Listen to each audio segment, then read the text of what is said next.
Sometimes I think we take the incredible cuisine we have here in Hawaii for granted. Take Misoyaki Butterfish, for example. I heard that on the mainland, there were fine dining restaurants charging a premium for this, while to us, it's just an everyday bento item. But it really is something special. We're gonna start with the marinade. Start with a quarter cup of sugar. It needs sweetness, but it shouldn't be overpoweringly sweet.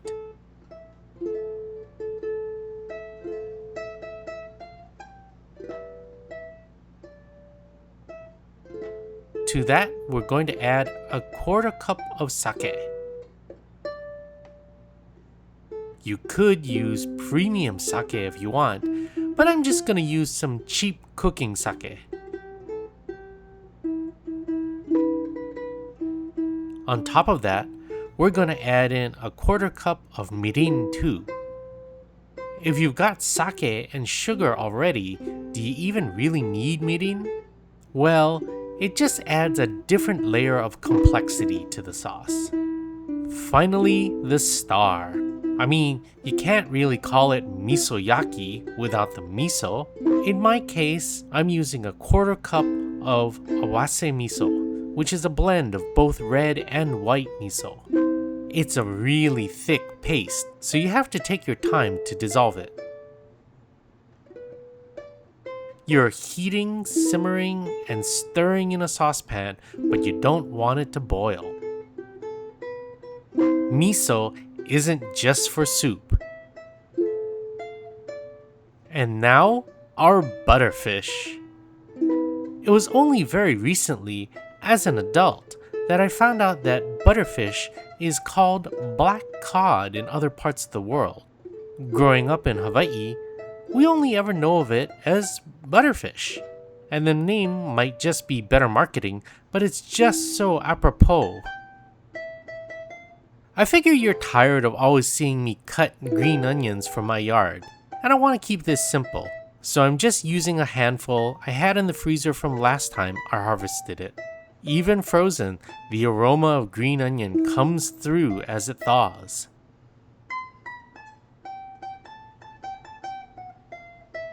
I can think of no other fish that is so incredibly tender, it just melts in your mouth, just like butter.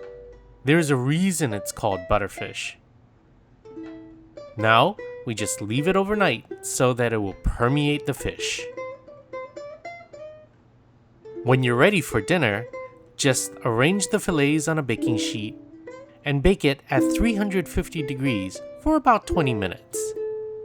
Then, after baking, leave it under the broiler for a few minutes to caramelize the sauce on the fish. Now, as we're baking our fish, we can work on our vegetable. Start by melting a nice pat of butter. Succotash goes perfectly with this fish, but rather than using lima beans, I'm keeping the Japanese flavor with a bag of frozen edamame, or soybeans.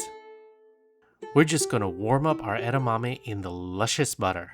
You generally think of succotash as a southern dish, but in this case I'm gonna give it more of a Japanese twist with a quarter cup of shoyu, or soy sauce.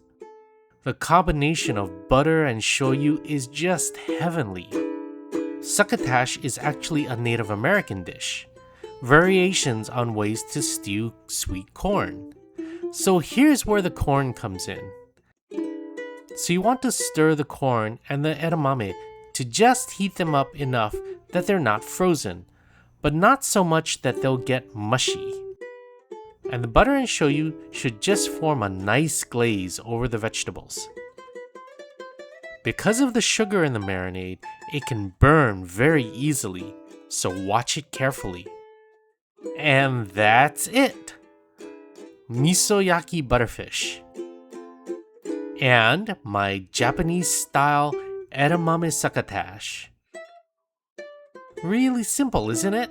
So it kind of upsets me to see fine dining restaurants on the mainland charge an arm and a leg for it. But then again, it is such an exquisite dish that I made sure that it was one of the dishes served at my wedding. I wanted to make sure my guests got a taste of real local cuisine. If you're my age and you hear the word succotash, you just can't help but think of Bugs Bunny cartoons and Sylvester screaming, "Suffer and succotash!" When I was little, I didn't even know what succotash was. So tender, it just melts in your mouth. Butterfish honestly lives up to its name.